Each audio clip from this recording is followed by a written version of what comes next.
my journey as an entrepreneur, and it's sort of funny because I didn't start out wanting to be an entrepreneur at all.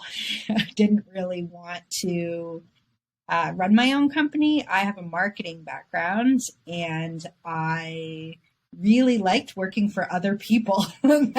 I like to stay in my lane. I was like, I'm good at marketing, so let me grow other people's companies, but I don't want to be responsible for financing and staff and operations and back end. And but at the same time, I was facing a real problem in my own professional life that it didn't take very long to realize so many other people were facing a similar problem. And that I worked in tech for 15 years in tech startups. And when I went through my first mat leave, when I returned to work, I felt like an alien, right? Like why am I the only parent who is struggling to navigate working startup hours, showing up at the office, not being able to go to social events, not being able to stay late, but is also incredibly ambitious, wanting to grow,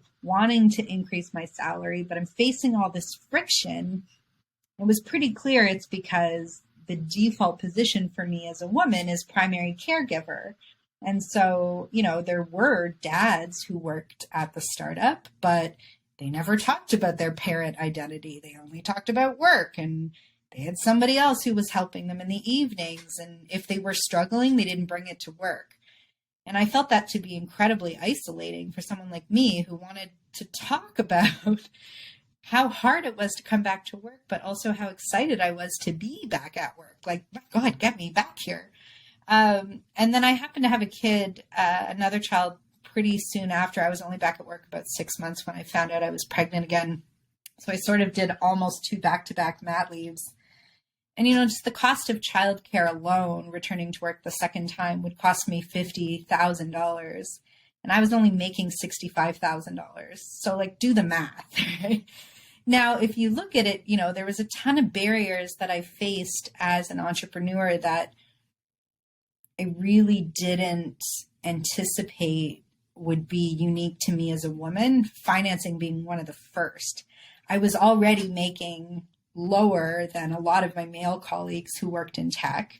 So I'm starting from a place of a lower salary without a huge amount of savings because I had just come off of 2 mat leaves. So it meant I was operating at a lower salary to begin with when I started the workaround. But I knew that there were other parents like me who wanted to work, who were ambitious, who really wanted to stay in their careers and grow, but were struggling to find affordable, accessible childcare, especially on a flex basis where you don't have to pay upfront full-time for the year. Didn't exist. And when I went to go and access funding, some of the initial barriers were, almost shocking. I was almost immediately asked if I had a husband that would co-sign my loans for me. That from the Bank of Entrepreneurs in Canada. So reputable financial sources who shouldn't necessarily be asking these questions. I was also asked to personally guarantee my loan. And while that's pretty standard in real estate to have to personally guarantee leases, if you think about it from an equity perspective and breaking down barriers of who can start companies, you have to have assets in order to personally guarantee it. I was lucky enough to own 50% of my house to be able to put my house up on the line to personally guarantee a lease to even start a company. If I hadn't have had that, I don't think I could have gotten the startup funding to even start the company because there was no VC who's going to invest in brick and mortar because brick and mortar doesn't scale. So there's all kinds of things in the early days that were tricky, not to mention I'm still a full-time parent of 2 young kids. That's the whole thing. The workaround was built to offer co-working space and childcare on a flex basis and on a drop-in basis because I needed flexible drop-in childcare. And I originally built the company thinking, I'm just going to build this space that I can work, that I'll have a daycare. Other people can share the cost of the daycare with me. And then I'll work contracts for other people. I'm a great marketer. I can work remotely. And I had absolutely no idea that this would become all encompassing. And there's no time to take marketing contracts.